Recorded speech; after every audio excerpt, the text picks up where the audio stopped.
hopefully asking a question as we go along. But maybe just as As people, long as it's not traffic. yeah. But maybe just as we wait for people to join us, maybe you could just tell us a little bit about what you've been doing today and what it's like for you in these lockdown days, please. Yeah, today I've mainly, I've been out for a bit of a stroll with Stu Smith and Keeler Dog, who a few people will know. Who, Stu's sort of my informal business partner, look after his dog a lot. So strolling locally in Lowther Park from Askham. We're very lucky that we live here.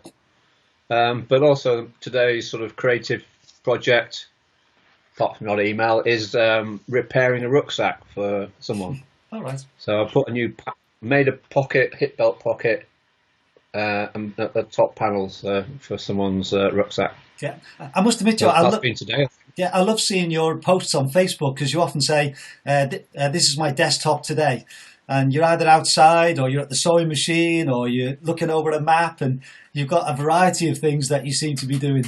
Yeah, that happened. That started about 3 or 4 years ago, and I was working on an event with James Thorlow. We're doing tracking. Well, he was doing tracking for it was a cycle event from, let me think which one, London to Edinburgh, and I was actually just putting the big gantry up, typically, James's gantries, Yeah, putting the start and finish gantry up each day, moving it on each night, and a few other things. But mainly, you have to get a gantry. It doesn't sound like a lot of work, but when you're driving 100 miles as well, and you don't set off until the last rider's gone. Anyway, I got up one morning, did some work before breakfast, sat down in the hotel with this bowl of porridge and a bunch of cable ties and a radio and a high vis vest and a big monkey wrench, and thought that is a strange set of tools for my desktop today. But that's what I did. So that's how it started. yeah. About 4 years ago, and then Right. ever so often I'd take a picture and think this is literally my tools Yeah, that I'm using today yeah, on my desktop. yeah. Well, it gives a real variety of things you do, which is great. We've got a comment Yeah. from Jim Roundsley. He said, enjoyed all the interviews to Well, date. Very interesting. Looking forward to listening to the boss in capital letters this evening. So he's there. And if people have questions, feel free to put them in the comments and we'll ask those that go along. Joe sent me a number of great photographs that we'd like to chat about, things that you've done. But we're just as keen to get your questions answered. So if you want to say hi, say how you know Joe, or have you got a question for him, then please put those in. I looked on your yeah. So, on your bio, Joe, and it's you're the man behind Now for Adventure. Again, the buff there, with a very long history yeah. of off-road running, adventure racing, and mounting skills training. So I'm looking forward to finding a bit about those. But also that I you, read the website. yeah, sorry, but you've also created the Great Lakeland 3-day mountain trial, the Haweswater Half Marathon, and the Tour de Helvellyn, amongst others. You're an experienced mountaineer, fell runner, adventurer, race, lifetime of fell running and ultra running experience. Most notably, you've ran the 4 Dragon's Backs over a period of 25 years. Qualified mountain leader, instructor, professionally trained safety manager. Whole list of things. So just very quick, very in a summary, just tell us a little bit about your background. Now, I know you could tell me a lot, but maybe just a little summary of your life up to this point. I knew you were going to ask that question. I suppose I've been involved with events, as it were. I was born into it.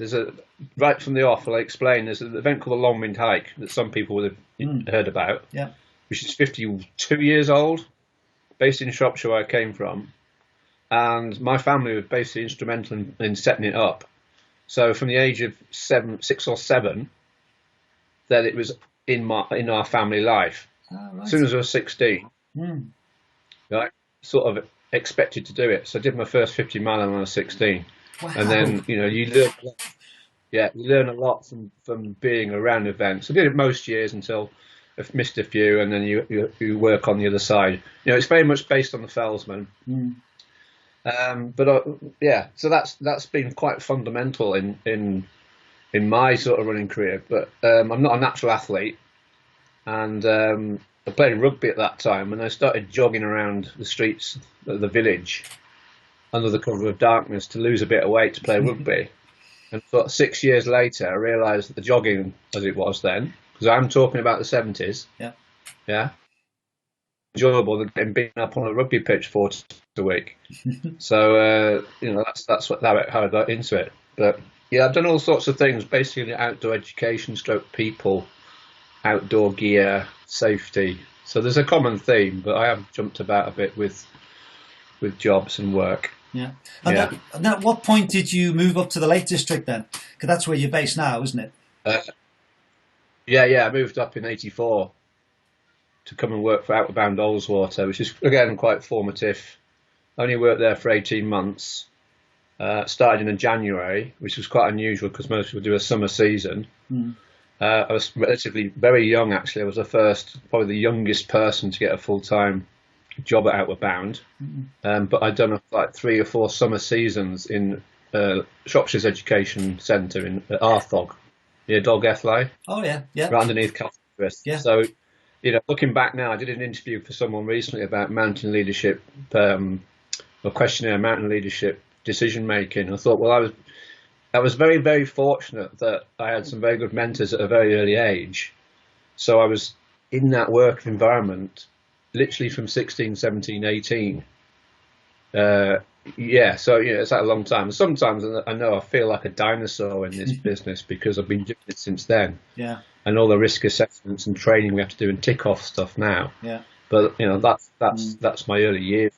Yeah, and I would imagine, Joe, you've seen a massive change particularly in ultra running. Like I've been involved in 2007, and I've seen a big change. I can imagine you've been involved a lot longer. You must have seen even more changes than I have. Yeah. I mean, it's quite literally probably 2000. Yeah, I mean, I don't go out running. Some people don't believe this, but I still do some big events like the Cheviot Goat I did last December, the Rab Mountain Marathon. I can shuffle along and navigate well. But in terms of my running career, I did pack it in 10, 12 years ago. So I wasn't enjoying the actual training for running. To go running, I've always struggled since I was a teenager with sciatica, and I've managed it throughout the years. But getting me into long distance, yomping, whatever you want to call it, and dare I say, a lot of ultra running is fast walking, then I can hold my own. So, I couldn't run 2K up this road here to the top of Uska Hill, but I'll probably do the Cheviot Goat. Yeah, massive change. I mean, going back, the mention of the Longmynd Hike, it's a community run event, 52 years old, very much like the Fellsman, run by a large committee, non-profit making. Any profit goes into the Scout Group funds. None of those people claim any expenses. It's all done for the love of it. It's a once-a-year event. And then at the other end, in some ways, I'm an event provider who puts on 5 events a year. So there's a whole spectrum of events there. And it's a massively, I think James Thorlow alluded to the fact that there's actually an oversupply of events perhaps at the moment. But let's cut to the chase. In some ways, it's a very competitive business. So there's always this love of the ultra running community, but underneath there's a few, wily business people out there as well. Yeah. I'm sure we'll come on to the photos you've got. So I'd like to talk about some of the things that you've done, but we've got some questions straight away. So I think I'd like to sort of deal with those.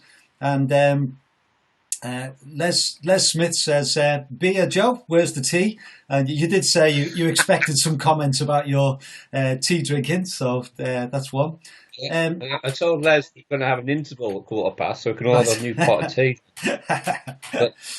And Graham Clemenson has asked Joe to explain his frozen tuna wrap technique for multi-day events. Oh, Graham's a star. I met him on a course, and he's done a few things, including the Dragons back in. I'll get the years mixed up. Perhaps 2017, and we were going late in the afternoon on day 3, going up towards Plinlimmon. You'll know where that is, John. Yeah. Past the reservoirs. Oh yeah.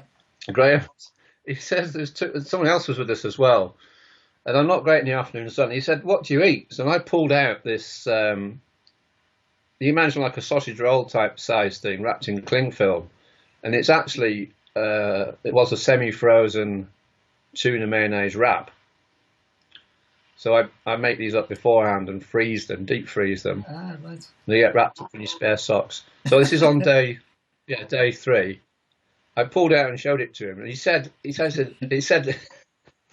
it looks like a dead man's willy. So I thought, well, how do you know what a dead man's willy looks like? So we had a bit of a laugh about that, but it was cool, and it's one of these things that I've learned over the years. You can a bit of chilled food and savoury hits the spot. Yeah. Yeah. I remember one time when I ran the Highland Fling, and it was a really hot day, and I froze a drink and put it in my drop bag for halfway. And so by the time I got there, it had unfrozen, and it was so cold. It was just, it was amazing. Yeah. Thinking as competitors, like if you think back to like Northern Traverse 2 years ago, one of the things, and often I think I'm in a very privileged position as an event organizer to think of as a competitor, is what would I want when I came to this checkpoint, and just having a cold, a chilled fizzy drink. Yeah. I'm not talking about hot flat Coke. Yeah. And it was getting hot, that Northern Traverse. We had all sorts of weather. I went across the pub and got a couple of buckets of ice, and we were sort of rationing out these ice cubes and things. So, but people can they can overcomplicate food and drink. At the end of the day, it's all calories. Yeah. Yeah. Good. Okay, and we've got a question from Michael Jones. Do you know Michael? Yeah. Yeah. Is this Michael Jones from last week? Yes, he was a guest last week. And he said, I'd love to know a bit more about the history of the Great Lakeland 3-Day. A great event, superb value that I've done before and will definitely do again. So I know that you were the one who set it up, weren't you, many years ago? Yeah, it's the background to that is that the sort of the big event, the big long-standing event that we had for the last 35, 40, 50 years is the Carrymore Mountain Marathon /Kim/OM.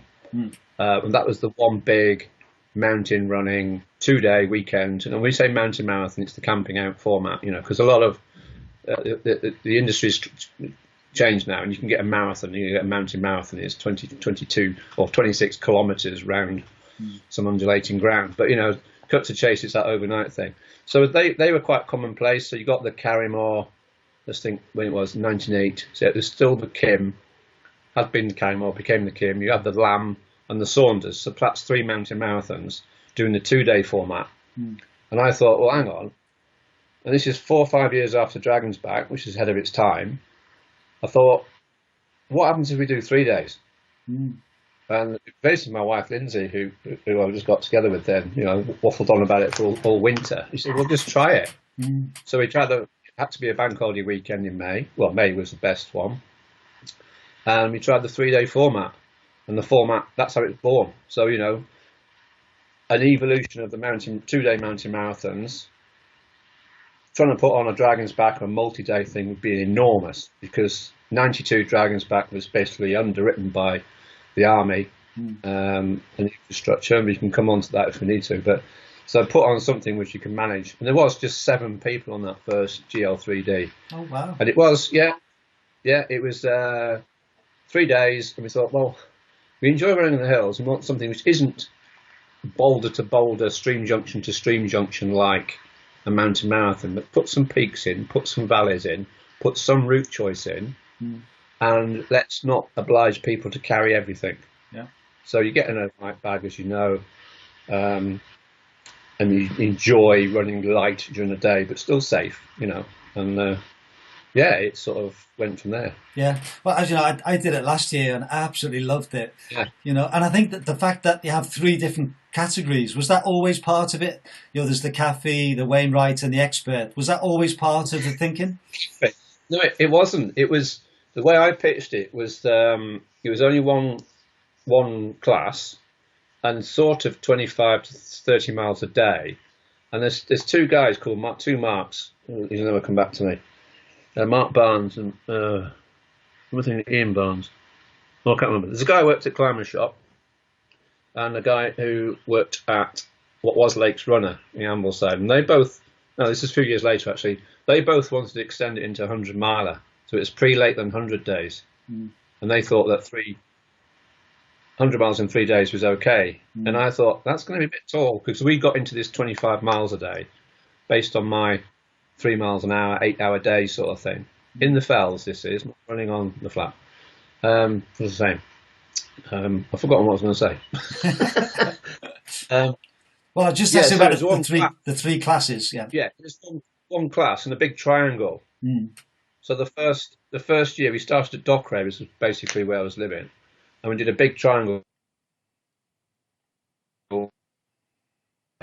up to Buttermere and back. So you've got a big 25-mile triangle. Shane quite rightly has changed that for because obviously there's a lot of driving, a lot of logistics. And after years 2 and 3, we realised, as I say, the first few years was based on if you compared it with mountain marathon, you had to be A class or long score class. So, but we learned in the second or third year that if you have a slight dog leg towards the end of the day, if someone's really struggling, they can miss out the penultimate control and do like a 18-mile day rather than 25-mile day, and then restart. Okay. Yeah. So there's always that one class. But Shane took part, I think, twice in year 7 and perhaps year 9, and he wanted to get more involved. He had grand plans. But the cafe class, I laughed when he said cafe class, because one year, I think year 7, we'd actually based it out from Ravenston, went around the Howgills in Yorkshire Dales, and there was 3 people. Their gender is irrelevant, but it was the three females. Nikki Davis, and Liz. Anyway, they were looking sheepish on day 1 at the campsite, and it turned out they'd gone into a cafe, and they thought it was against the rules. So anyway, with 26 people on the campsite, the gossip gets around. I said, "No, good on you. I'm all for that." So it was nicknamed Cafe Class then, right. And then Shane, 10 years later, it was cafe, ABC. You didn't want elite, so yeah, that's our take on the cafe class. Yeah, and it's great. I did it 2 years ago. Yeah, it was so hot. Yeah, I tried to do Wainwright's. Well, I ended up doing cafe class on days 1 and 2, and then I did Wainwright's and cafe class on day 3. But that's a different story. So yeah. We got a comment from Jim Roundsley. He said LMH ? I don't know. Do you know what that means?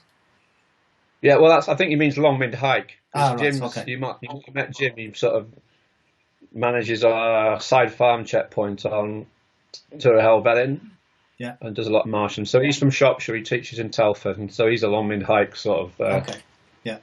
And Graham got back and said, 2017 was the year that he did the Dragon's Back with you. Yeah, I remember that passage because I like that countryside. But then we got in some really tussocky ground, and then him and whoever it was left me going up onto Plinlimmon, and I had my. I'll probably have a tuna wrap, and then it took me about half an hour to get going. But it's a beautiful day. Yeah. And we've got Stuart, your partner and friend. Stuart Smith is right. Audu, Joe and John, so he's watching. Sharon Hassan says, "Hiya, Joe and John." And also Jenny as well. And Jenny's got a question, which I'll come on to in a moment. But a question from Warren Moorfield. He said, "Evening, guys. First met Joe when training for the OM. Much needed navigation course. Excellent trip up Sharp Edge." So I've been on one of your navigation courses as well. So maybe you could just tell us just a little bit about your motivation of putting those mountain navigation courses on and how they work.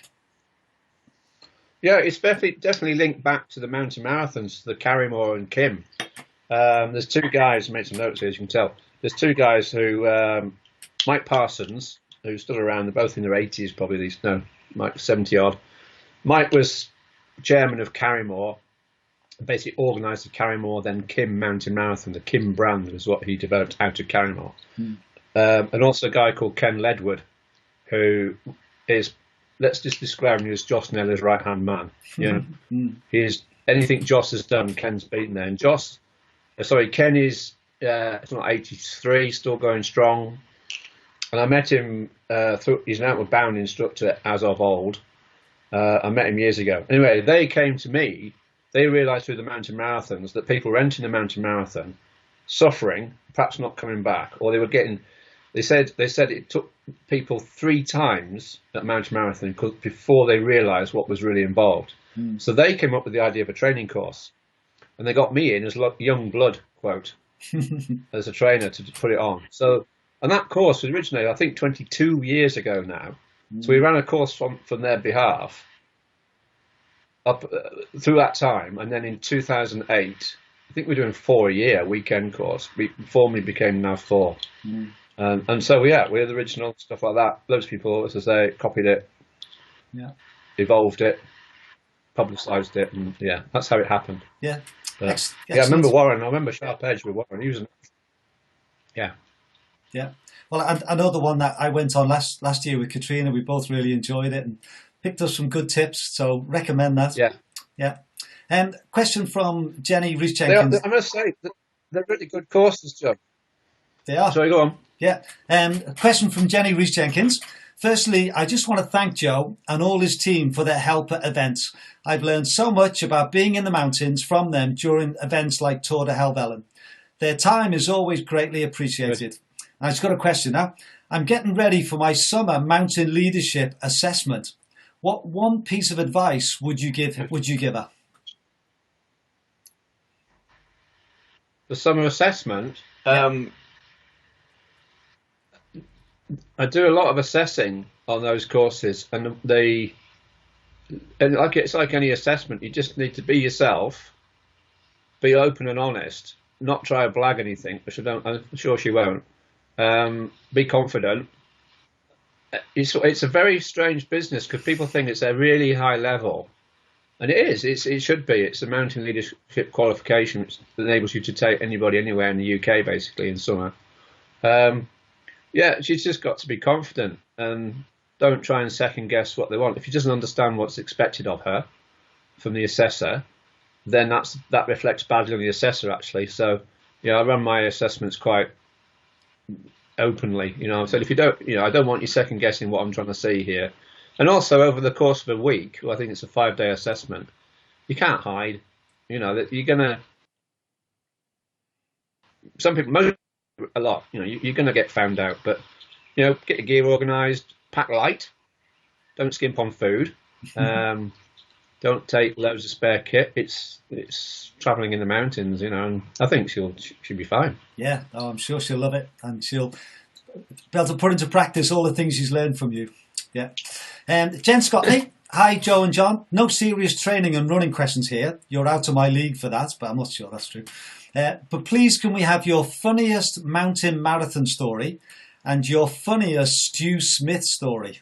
So does anything spring to mind, your funniest mountain marathon story and your funniest Stu Smith story? I'm trying to think whether she's actually alluding to something I've forgotten. Because there's so many. And there's so many Stu Smith stories. But funniest, I remember one mountain marathon coming out of my tent. It's not funny at all, but it's vivid. I got out of my tent sort of, Sunday morning, you're a little bit stiff and your sort of feet are like slightly sore. And perhaps 100 metres away, Anne Stentedford, Anne Johnson as she is now, was getting out of her tent. I knew Anne quite well then, her previous husband. And she looked like she could hardly walk. Her feet were that sore. But then 20 minutes later, she's bouncing around and went on to win perhaps in a mixed elite or something like that. Now, it's not funny at all, but it's things like that. Oh, funny things. I remember sat on a lamb up in Scotland, a beautiful evening, which is quite often is, and the midges come out and rains. And there's this guy with one of those opaque, sort of the new, really expensive Cuban fibre lightweight tents, 650 grams rather than 850 grams, and then 1,000 pounds worth. And he was like proudly sat outside it, and he wanted people to come and admire it. And we were busy doing the do, putting a tent up and having a brew and getting sorted. And in the end, I thought, well, we'll have a chat because it's a very sociable sport. And him and his mate had great big heavy stainless steel travel mugs, both of them. I thought, you spent £1,000 on this tent to save 100 grams. And you bought a mug which pays, things like that make you chuckle. Yeah, it's a bit like cyclists, isn't it? Who get the most expensive, lightest gear, and then could do with losing a stone in weight. Yeah, lots of funny things, losing things. I remember Saunders, my old mate Chris Ward. This is confessing to cheating in some ways, but we were down in Lancashire and had good strong links with Carrymore, and Chris was a bit of a gear fanatic, and we had a choice of 3 tents. So during the build up to the week, I think he phoned me up every night discussing which tent we were going to take. I don't really care, you know, Chris. Yeah. And he got there, and we were registering and getting packed up, and Helen Diamantides actually stopped for a chat. You know, she said, "Oh, Joe, how you doing?" It must have been a couple of years after Dragons, I suppose. And I could see Chris ferreting around in the back of his car, and then he was not happy. Anyway, it turns out he hadn't bought any tents. So he went down across to Bob Saunders at a little store, and he tried to buy a tent off Bob, and Bob didn't have any. So I thought, well, what do we do now? So I thought, well, we haven't got a tent, so technically we can't start. But we picked up one big heavy survival bag and the group shelter. So we were safe in terms of having shelter on the hill.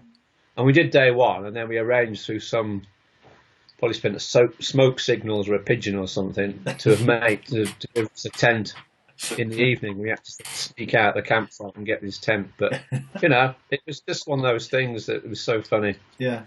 And I could go on because I'm sure. Yeah. And no, I'll shut up. And what about Stu Smith's story? Have you got? Because there's a question from Stu just coming, so this is your chance. Yeah. No, there's not. They're all funny. There's not. Nothing springs to mind, which is because there's so many of them. Yeah. Well, you can come back to that. Oh, the teabag story. Yeah. Teabag story. Okay. Yeah, I think this was mentioned on the previous when Stu talked about it. Oh, yes. I was on top of Skidder for Gainer's event. Yeah. And he's on the radio making subtle hints about send the teabag down. But yeah. There's loads. Yeah. Absolute loads. Coming from Malcolm Cochran. Hi, John and Joe. Joe the legend. And then we've got so here's a question from Stu. Here's a question from Stuart then. Which would Joe prefer to do and with whom? A 3-legged race for a long way, a wheelbarrow race, an egg and spoon relay over the fells, a long walk on a canal. So which would you prefer to do and with who? Say them again. Not a long walk on the canal. No. Okay. A 3-legged race. We did. A wheelbarrow race or an egg and spoon relay over the fells? Oh, egg and spoon, I reckon. Okay. There you go, Joe. There might be egg mayonnaise involved then. Yeah, there you go. The canal, funny Stu Smith story. A couple of years ago now, I don't know how it came about. We did a 7-day trek with a company called Trek Stop from Birmingham to London on the Grand Union Canal. And we basically had 25, 30 postgraduate design students working for a fashion house. So you can imagine the majority were female. There was 2 lads there who were great fun, but let's say I'd question their heterosexualness. But anyway, they came up with this project and they were walking 25 miles a day on the canal. The irony was the Grand Union Canal race had started that morning, doing it in a wanna. Right. But we did the logistics, and Stu and Louise Shannon, walked with the group, and I did car support for the first 6 days, and then walked the last day into London. They both suffered with horrendous blisters from walking on the flat, on the and each humpback bridges towards the end. Like mountains. Yeah. Mountains. Yeah. Stu's feet were, he's got really hard feet on. We shared to lance this blister on his heel, and I just couldn't get a pin in it. He bent the pin, and he was that knackered, mainly because he'd been talking. She got lots. He fell asleep in his dinner. He literally face planted into his fish and chips service. But it was an interesting trip. I mean, hats off to those people. They're not walkers, you know. They came up with this project like an apprentice. What's it called? You know. Type thing. It was. You learn through these things. Yeah, definitely. Yeah. Well, that's the end of the questions we've got. If anyone else has got a question for Joe, put them in. But I'm really keen to get to some of the photographs. So let's have a look at those. So this first one is you with Dunk. So maybe I'll make it a little bit bigger so people can see it. Yeah, Duncan, my friend Duncan worked out of bounds from 84, 85, 86. I guessed at 87 here, and this is we set off to run Hadrian's Wall. So we got a train up to Carlisle, across to Newcastle, jumped out on Newcastle. This is all before mobile phones and all that stuff. Headed out with a road atlas to Wall's End in Newcastle, found the bits of the wall, and then thought, well, it can't be that difficult to follow Hadrian's Wall path. Yeah, and we ran it, and sort of the plan was in 2 days. I remember running back into the centre of Newcastle, going up the escalator into W.H. Smith and looking at an OS map to think, how do we get out the centre of Newcastle onto basically the A69? And that's part way along the A69 when we must have stopped for a glass of orange squash outside the pub. So Duncan was a good friend, still is, very modest man. Yeah, very much one of my... So probably my first running adventure, sort of something a bit other than Longwind Hike or Bob Graham stuff, something a bit unusual, going off and doing your own adventure like that. And yeah, he's someone that I kept in touch with, and he lives in Kendal now. He went off to Australia for a few years, but he's very much just got a lot of respect for him. Yeah, excellent. Well, we've got another question, but we'll look at one more photo first. And this is you at the.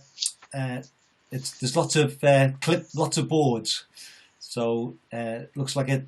Oh, that one. Look, I can't see now.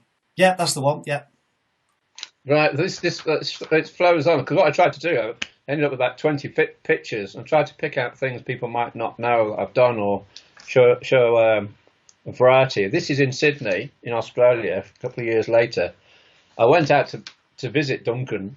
He was living out there, and we spent 2 months in Australia.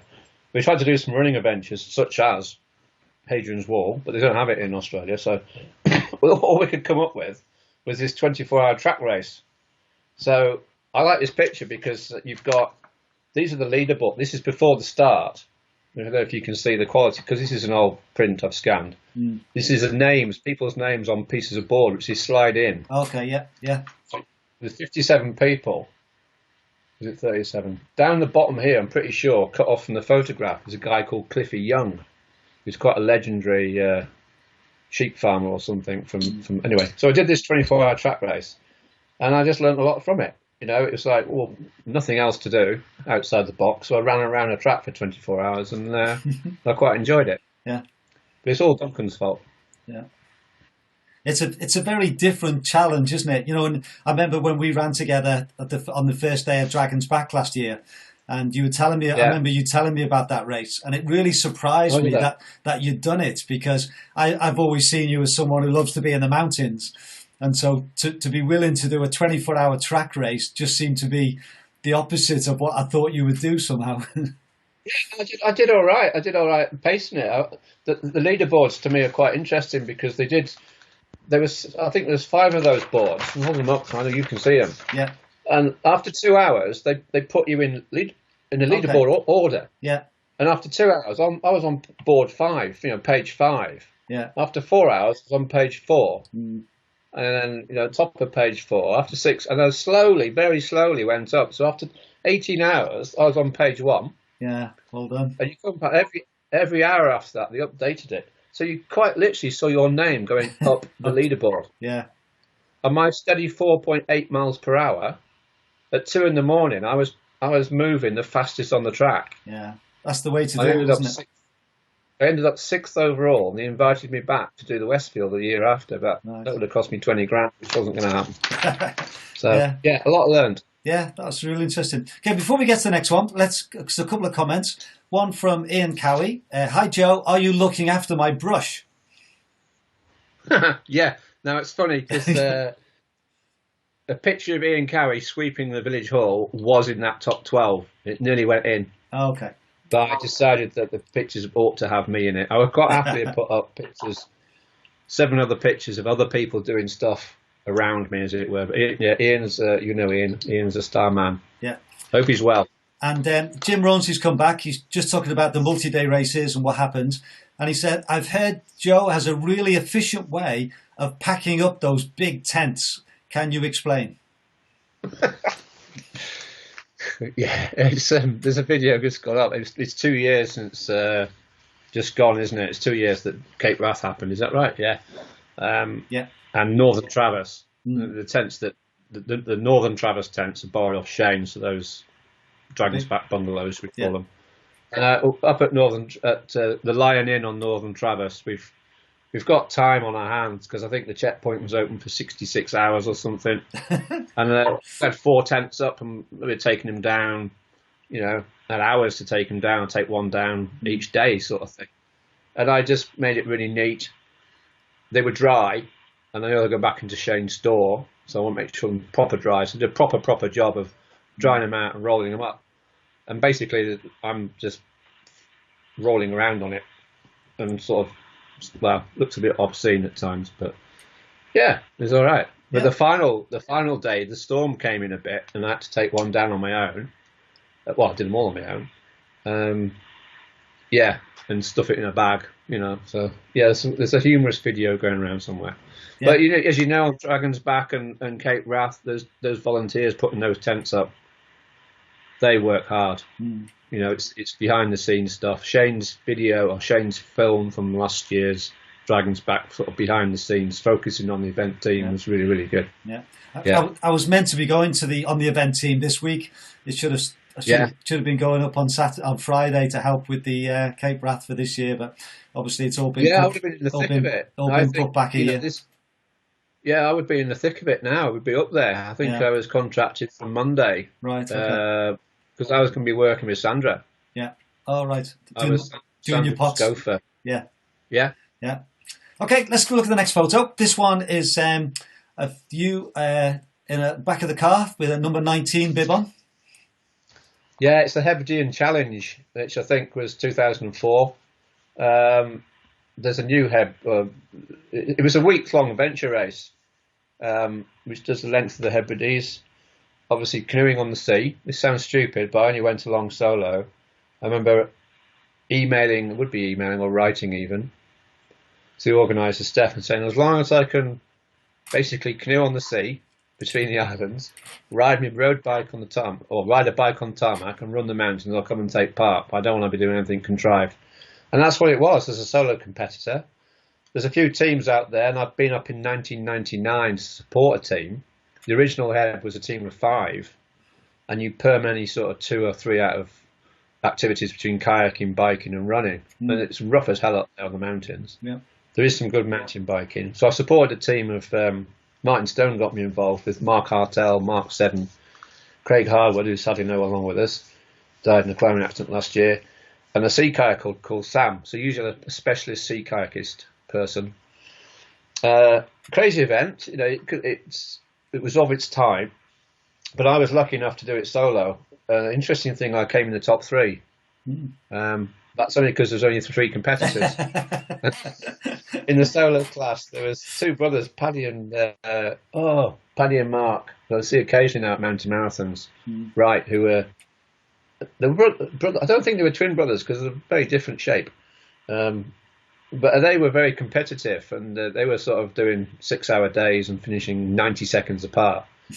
And I started off doing 8-hour days and having a cup of tea at the time, but it was probably the best race I've ever done. Had to dig deep, and this is actually the last sort of transition. Lindsay was there with my car because you can see a bike. I had 2 mountain bikes, one with slick tyres on, one for like tarmac and one for off-road, and a kayak. It's a relay on your own. You're doing all the things.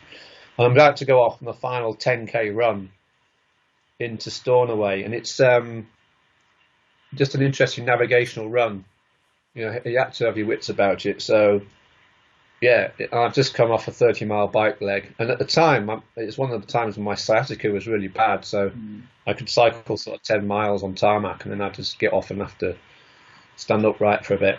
But yeah, it's a great race. I'm really pleased I did it. It's probably the most satisfying race I've ever done. Yeah, but that sense of doing not just running, but the kayaking and the biking, does that appeal to you? The sort of multidiscipline type events. It's the Hebrides is a brilliant place. I've cycled up there quite a bit before. The Hebridean Challenge, the old challenge, the new event, the dirty event they do as a weekend is well worth going.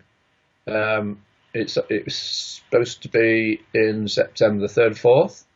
You need Friday and Monday off to get across from sort of Oban. No, is it Oban to across on the. I've gone out the last 2 years. I've gone to help. So I've gone out and made a week's trip of it. It's great value for money.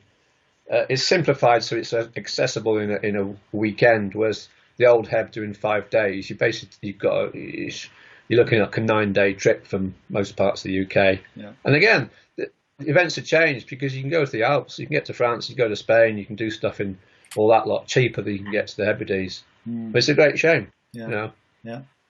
Excellent. Well, that's again something I didn't know you'd done. Yeah. So the next one is it's a journey, Tom. It's the point about this, as I say, what we feel about the Heb Challenge. And we actually took the race on and became race director the following a couple of years later.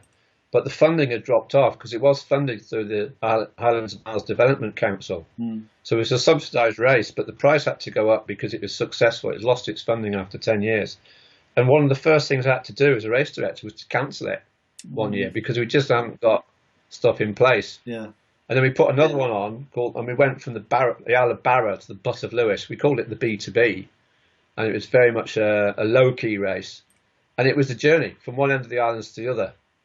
Very much taking in the highlights. The Hebrides are very well known on the TV now. It's the travel programs have got onto it. It's changed a lot. Yeah. It's Campervan City as well, but it's the journey element of it. I know it's a cliche. Yeah. But it really was.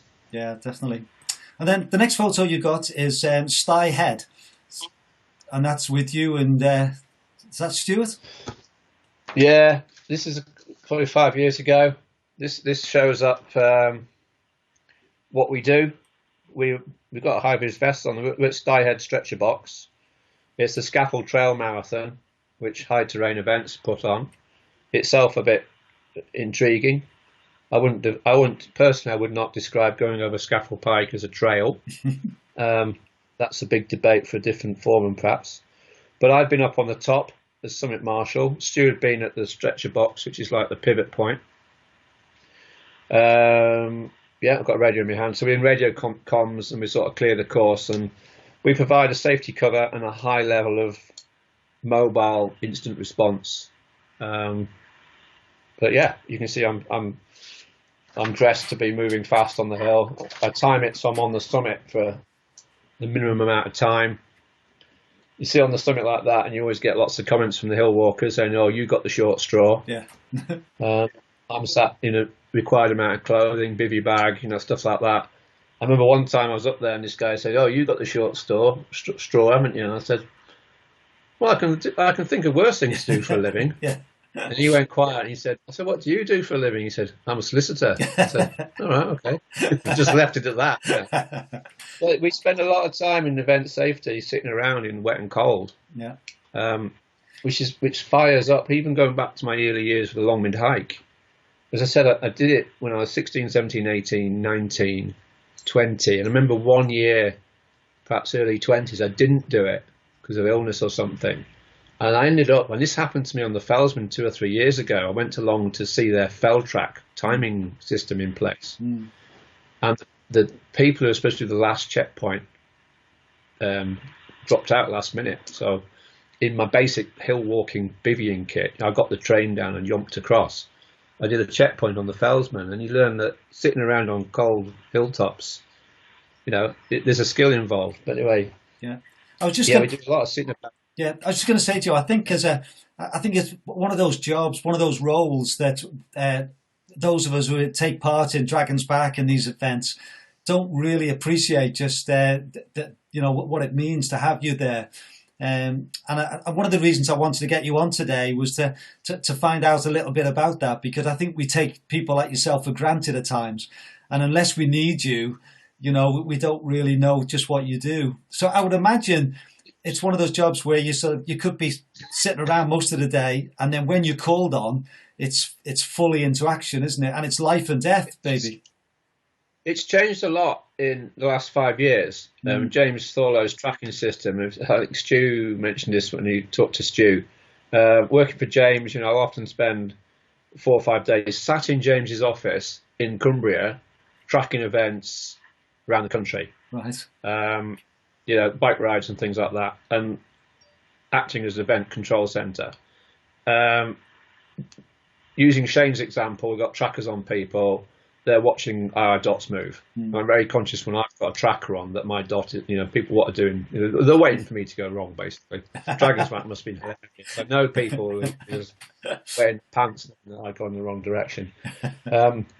So tracking, there's no real need for us to sit on top of hilltops anymore. If I was to reinvent the Longwind hike, for example, now, having scouts sat on hilltops getting cold isn't really necessary, but it's part of their learning, experiential learning for them. They learn about teamwork and things like that. So, the spine, there's no checkpoints out on the hilltops. They watch dots. I'm not saying they watch them well or efficiently. And this safety team mentality is quite intriguing to us, because it's a big thing. We could spend a lot of time discussing, pros and cons, but there's a lot of graft goes on behind the scenes in events, which you don't see. Yeah. The glamorous side and the unglamorous side. But, well, I know I'd speak for everybody. I think we're really grateful because I think just knowing that there's people like you and Stu and others who are there to help us in things if things do go bad, it's it just gives you that security, doesn't it? Illustrate that with an example, John, because on Tour Helvellyn you go up to the checkpoint 4, is it? Stew's Bridge, it's called now. Oh yeah. That footbridge up above. People often say, why is it called Stew's Bridge? Well, it's going to when the OS reprint the maps, people now know it as Stew's Bridge. All right. And right from year one, that was the decision. A decision we've made as to whether the course was suitable. Remember, this is winter. At that point, so Stew's, going up there. I think once we haven't been around the full course. That's where you make the call. Is this suitable for runners to go on the route? Yeah. So he's been in a position of command up there. Well, he's up on the fell, literally in touch with conditions, and he's in fairly good radio contact. Yeah. As I say, he's been there every year, I think. He tried to offload it, but So it's strategic safety, and there's a lot goes on in the safety people don't understand. There's some, there's a few people I'd quite like to have some serious discussions with about event safety, but let's keep it light. Yeah. Well, I just want to say thank you very much on behalf of people who do these events. It's great having you there. Okay, yeah.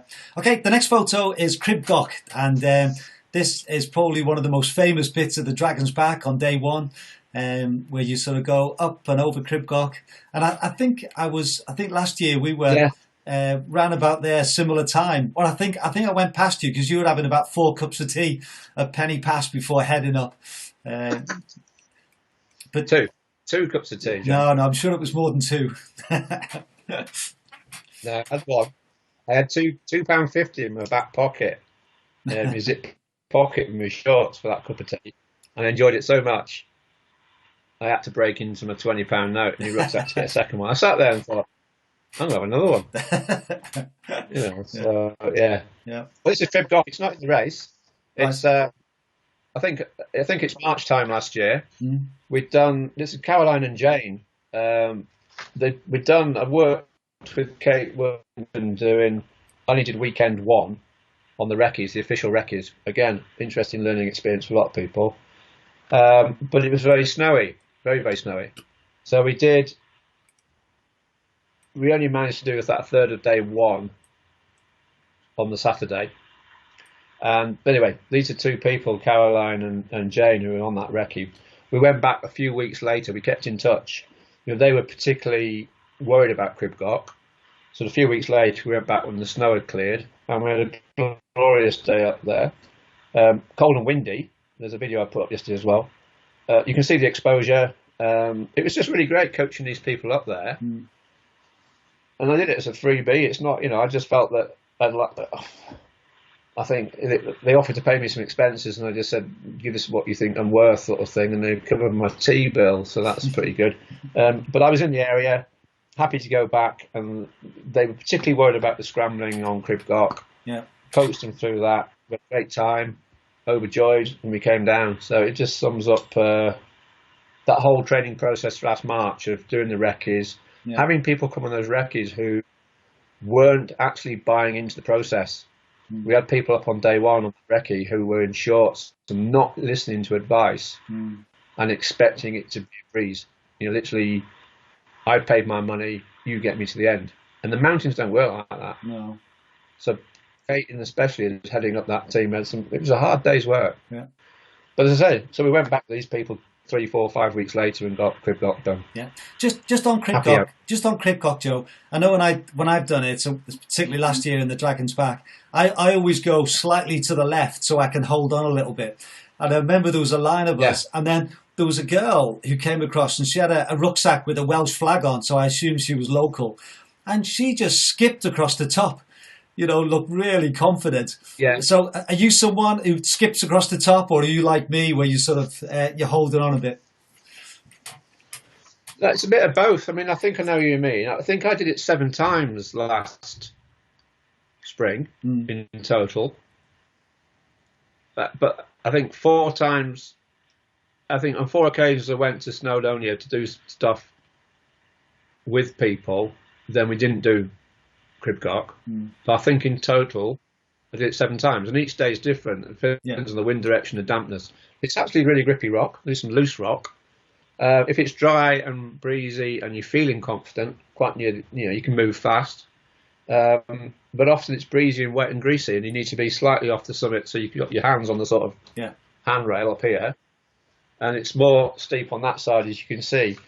You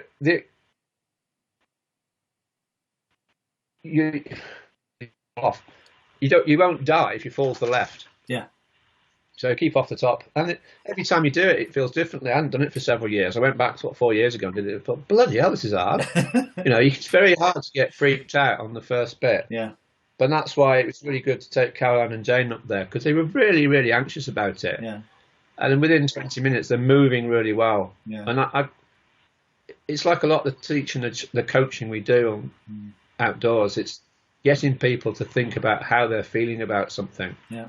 It's just a beautiful day. Yeah, and I think the great thing as well is if someone conquers their fears on something like that, then that often has a spillover onto their general life, doesn't it? They think, if I can conquer this, I can conquer other things as well. Yeah, yeah. And there's always a big fear of it because it is built up as being horrendous. But equally so, I remember one occasion, it might have been the very same day actually. I think it was. And Caroline, and we're sort of watching how they're behaving, how they're placing their feet, and you're not trying to say, do this, do that, must stand here, hold on tight, because then you're building up the wrong sort of linguistic programming stuff in people's head. You want to build confidence. But we get to on the steep bit, and there was obviously any guide, mountain guide, instructor worth the salt in my mind. You should be getting your craft done without noticing it. There's this guide there taking up 2 clients, and he had one of them on a short rope, and they're both wearing helmets and harnesses, which is absolutely fine. Anyway, there's 2 lads, let's call them lads, white trainers, jeans, t-shirts, going up past them. And they were looking for reassurance from the instructors, to whether they're going the right way. And that's always a difficult one, because you think, well, you're going the right way because it's fairly obvious, but do you really know what you're letting yourselves in for? And it's not for any of us to say, don't go because you're not equipped or qualified. So I was going up with Caroline, these 2, and they were trying to get illicit information from me. So, do you think we'd be all right? And I was just thinking, well, what's what we do? And in the end, they started to have a whinge about this other instructor. And I said, well, basically, he was politely trying to say to you, he doesn't think you're up for it. But there were very arrogant young guys who thought, well, we're going to do it because he says we can't, sort of thing. Yeah. But, it's a difficult one when you're in the hills. Yeah. Very difficult. Yeah. Okay, well, I really do want to talk a little bit about Dragon's Back. So you've got a photo here. It's not the best photo. And also, that just links in with Marcus Scott, and he says, "Hi Joe, great to see you. As a Dragon's Back legend, which is your favourite edition?" So I know you've done it 4 times, and you started last year as well. So just tell us a little bit about 4.3, John. Sorry, I failed. I've done 4.3. 4.3. Okay, yeah. Which was the favourite one? Yeah. 92, I think. Okay. Yeah. They're all different. They've all got 92 is in black and white, so it's a little different. I mean, I really enjoyed last year's, believe it or not. I've done a lot of thinking about last year's sort of cock up. And I did a short blog last year, but I might because it's now a year on. You know, they've all been different. Yeah, I particularly didn't like the hot ones, and that's why this photograph I pulled out because there's different layers in this photograph. It was I've written my notes, so 2018. It's a photograph of the media wall inside Shane's marquees. Right. Yeah. Great Leighton 3-day, and that's me. I think in 2017 in the Elan Valley, at the midpoint way, where it got really hot, and in fact Ian Cowie, I wasn't sat down. I was kneeling on the floor, scooping water out as fast as I could because it was so hot and I was shriveling up like a prune. And I forgot my wet t-shirt on the head because you come off the sort of moorland and you drop into that valley and it always feels hot. Or in winter it's really cold. It's something to do with the reservoir holding air. It was very hot last year. Yeah.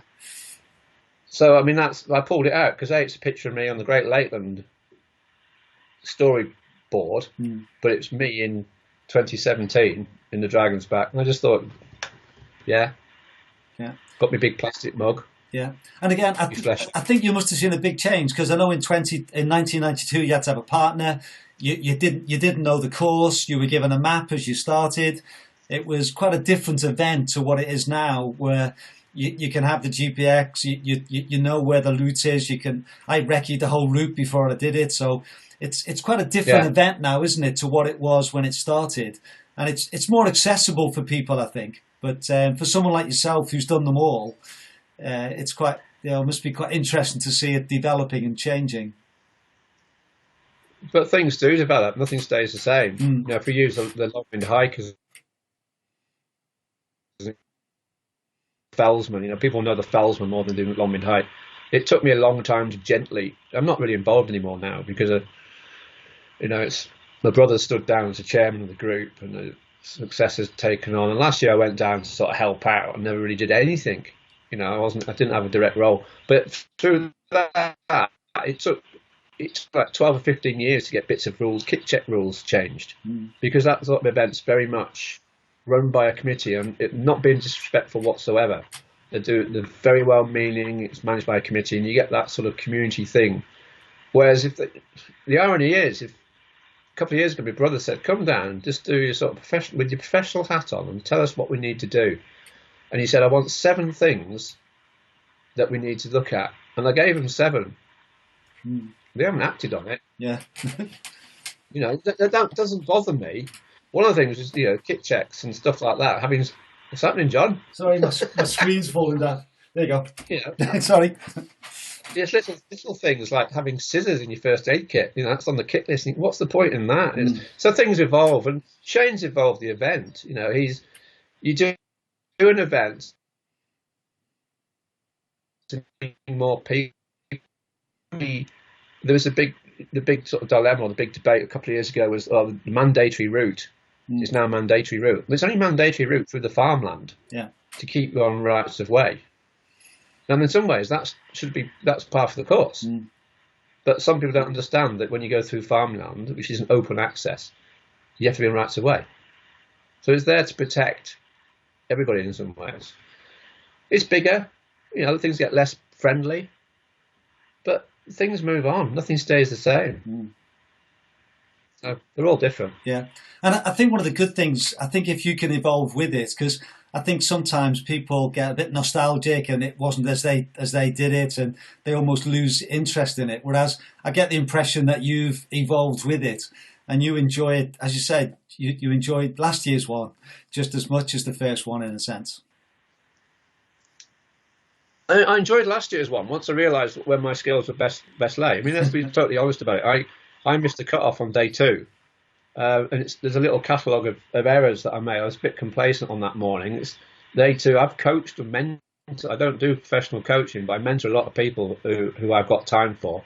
And said, you've got to get through that gate, that tidal gate, that cut-off on the Tuesday. That's the difficult thing. And it never occurred to me that I'd miss it. But I was all organised on the Tuesday morning. I played a game where I was trying to avoid the crowds. And with hindsight, I should have got off at first thing, not towards the back. And just as one more, leaving the campsite, I was faffing around. I got called back. I hadn't got my number on. I broke a safety pin. I couldn't find a safety pin. Things like this. Couldn't find my map. My map was in my pocket all the time. So there was about 12 minutes on the start line where, Shane, Tom, and all that, Ian Carrier, just pissing themselves laughing, basically. Anyway, I got going, and I was at one of the joyous occasions. I met a guy from Trawsfynydd across that way. Oh, I don't know his name. I'm terrible with names. He was on the same wavelength as me. But to be honest, there's a lot of people weren't. There's a lot of Continentals staring at the watches and waiting for us to navigate for them. Right. And then basically I was starting to pick up and I was going through to the cut-off and I missed it. I got onto some bad ground and I got drifted off the right and I realised, oh shit, I'm going to be 5 minutes out. Yeah. But I was fairly instantly in a happy place because that valley at Cumbucan was one of the places I used to go regularly as a teenager and start our backpacking trip from. Going for a swim in the lake with the tracker. So I thought that would be good comedy value. Yeah. But I thought I better not. Stu will be running around with his safety hat on. And then when I strolled in sort of 15 minutes late, Ian Cowie was there. And I just said, "There's a brew on, it's a brew." And I just thought, well, he's not to be. But also, I look at that picture again. I didn't want to go back to that place of being sunburned. I finished in 2017 as a shriveled prune, and I just don't like it. So I thought I can go and wash Sandra's pops up, and that's what I did. Yeah. So I cocked up. Yeah, I must admit, Joe, because I said we ran a bit together on the first day, and I think I enjoyed that. Yeah, because for me it was this plan I'd wanted to do, but I was really motivated, and I just sensed that your heart didn't seem to be in it in the same way. I don't know whether that was true. It's just that you'd... One or two people had said that, and it wasn't... I'm always... One of the things I've wrestled with is I never wanted to be this person who'd done them all. I remember going to a... 92 is so out of this league. I was very, very strong and quietly confident in 92. It's well within my comfort zone. So when 2012 was announced, I thought, well, it's got to be done because I sort of underachieved in 2012. Because unfortunately, my partner, Doobie, put his foot down a rabbit hole in the last afternoon and... limped for the last. What should have taken us 2 hours took us 6. We spent the night in. The next morning we were in the local A&E. We never saw a presentation. Nice. All that footage we weren't there. We were in the hospital waiting room. Yeah. And then so 2012 had to be done, and then that was history and things like that. So they're all different. Yeah. But I mean, I expected. I always start every event slowly. If you think like the Cheviot Goat last year, again. Let's be blunt, kit check, yeah, okay, get some sleep. No, I didn't. I slept in the van. Went to kit check. You get your kit scrutinised, which is a complete, farcical sort of thing. Didn't have a survival bag at a group shelter. That's my choosing, because I think if I'm going to come across something, I need to get in a shelter quick away. Got that done, and I set off, and I thought, I still need a cup of tea. So I went back to my car. Everybody started. I'm going back to the car. I make a brew, and I set off 7 minutes late.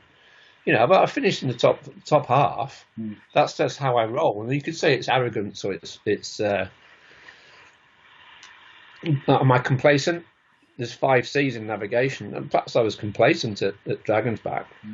But I expected to kick in because I do believe. If you go back to this photo I talked earlier about the leaderboard. Yeah. Finished day 1. I remember coming off Snowdon. I got to the top of Snowdon. I thought, right, I'll see if I can pass 10 people before I get to the campsite. I passed 58. Wow. I wasn't trying to pass people. I just knew that I'd be strong and competent downhill. Yeah. And over the week, I'd get the same pace. I learnt that in the Hebrides, racing against Mark and Paddy. They're fighting front end. That I'm gaining on them over the week. If there've been 2 laps, I would win. So that's how. Yeah. Anyway. Yeah. Well, Joe, our time's gone really, but there's a few more questions from Stuart Smith, but I'll let him answer those personally. But I would like, if it was okay, just to go through the 5 questions that I've been asking everybody, because I think it's quite interesting just to get a sort of a feel of everyone's thoughts. Yeah. So the first one is, what's the best piece of advice you've been given? Uh, but years ago, in my when I was sort of running long distance walkers events, I was becoming a runner rather than a walker. Towards the end of the event, I can't think who it was. There's someone quite legendary in my sort of sphere of circles. Said as soon as you start towards the end, when you should be jogging and walking or running and walking, yeah, once you stop running, you're losing 10 minutes a mile.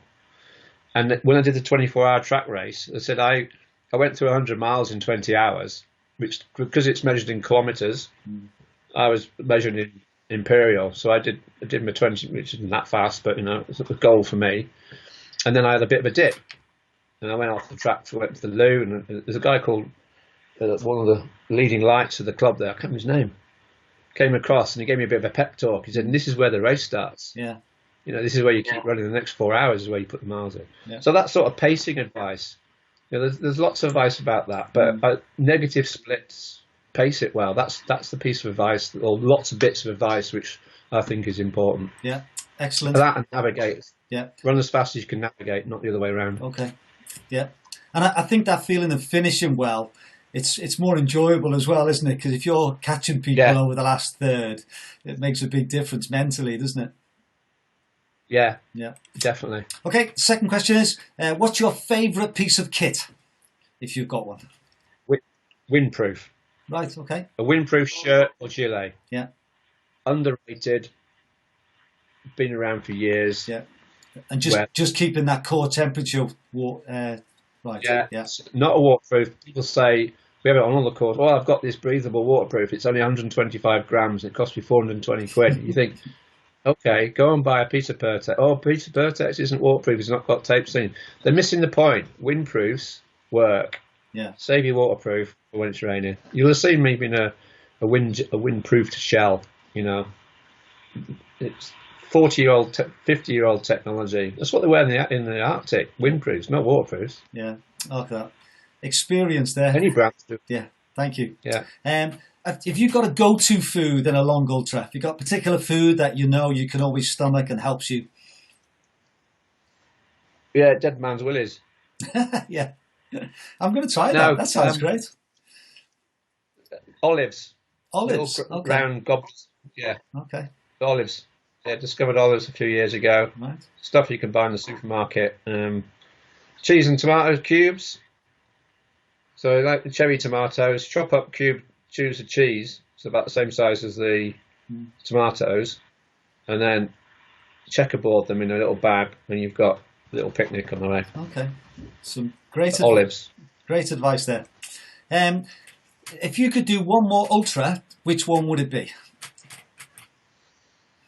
I think there's quite a few that I haven't been able to do because I've been working on them. And the route of the Cape Wrath Ultra appeals. And my friend Jim Roundsley's got perhaps I shouldn't say, but his retirement plans to backpack that. Once he shared that idea, I thought, oh yeah. And somewhere between 2 weeks and a bit of a Beth and Damien type thing. Yeah. But I think I wouldn't want to do the event. I want to do the route because I do it on my own. Right. The events that I would do, and all my events I've set up are events that I wanted to do. But the event I would want to do, and I think James Thorlow would be happy for me to do, would be the Northern Traverse. I think that's a stunning event. Yeah. So, but then is that thing? Like last year, my head was split between doing the Dragon's Back and enjoying the Dragon's Back as a one-off, nothing to do with the 5-year thing. And then I thought, no, the crew need me. I just knew that I was better off going and helping. Yeah. And I was very lucky to do that. It's not the whole subject of volunteers joining in to help events is a gritty one. But I had a bit of a special permission from Shane, and a lot of people didn't know I was there Wednesday night, Thursday night, washing pots on the Dragon's Back because I was literally behind the scenes. Some of the crew didn't know I was there, but I just love washing big pots. Yeah. And I know it's hard work. Yeah. Yeah. Yeah. No, I remember seeing you. I remember seeing you do that. And then the last question I've got is, do you have a mantra to keep you going when things get tough? So thinking more on the mental side of these long events. It fascinates me, the whole psychological, emotional stuff that we do. And we've had some tough times certainly in adventure racing, because if you think ultra runs are tough, if you multiply that by a team of 4 and put in kayaking and biking, that sounds a bit arrogant, but the permutations of shit times are much more shit, if you see what I mean. Yeah. And we quite literally laugh. I laugh out loud. If we're not having a good time, I laugh and I think, this is shit, and it might get even more shit. But then, in an hour's time, it will be good again. Yeah. Or next morning, it will be good again. So just don't beat yourself up over it. Often slow down to go faster. Yeah.